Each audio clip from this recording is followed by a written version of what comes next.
శక్తి channel అంటారు. దీన్ని 2-3 రోజులకు ఒకసారి చేస్తే శక్తి ఛానల్ మంచిది. దీన్ని ఫస్ట్ స్లోగా బ్రీత్ వదలాలి, తీయాలి. అంటే నిమిషానికి ఒక 30 సార్లు, 2 నిమిషాలకు ఒక బ్రీత్ అన్నమాట. ఆ విధంగా అయినాక మళ్ళీ మీడియం, నిమిషానికి ఒక బ్రీత్. తర్వాత స్పీడ్ అంటే నిమిషానికి 2 బ్రీత్, 2 సార్లు శ్వాస పీల్చుకోవాలి. ఆ విధంగా సరే. స్టార్ట్. Slow breath.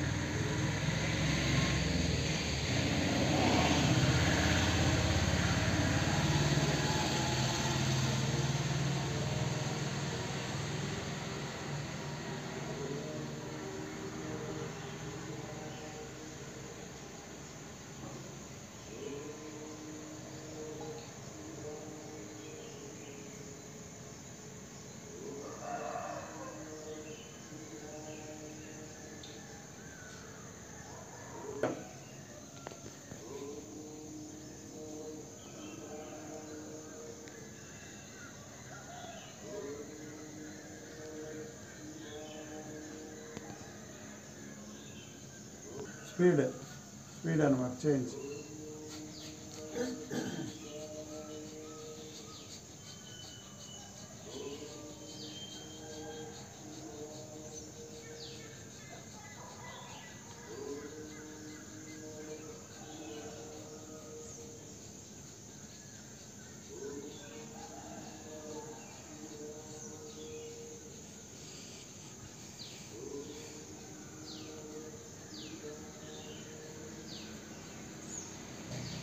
ఈ విధంగా దీన్ని శక్తి ఛానల్ అంటారు. ఒక round slow breath, medium breath, speed breath, ఈ 3 రకాలు కలిసి ఒక రౌండ్. ఈ విధంగా 7 రౌండ్లు చేయాలి. 7 రౌండ్లు చేస్తే దీన్ని శక్తి ఛానల్ అంటారు. దీనివల్ల ఏంటంటే శరీరంలో ప్రతి అణువు, ప్రతి కణము కదులుతుంది, రక్త ప్రసరణ బాగుంటుంది. దీన్ని శక్తి ఛానల్ అని అంటారు. ఈ 2-3 రోజులకు ఒకసారి అయినా కనీసం చేసుకుంటే యోగాలో ఇది ఒక పార్ట్. ఇది కూడా అప్పుడప్పుడు చేసుకోవడం మంచిది.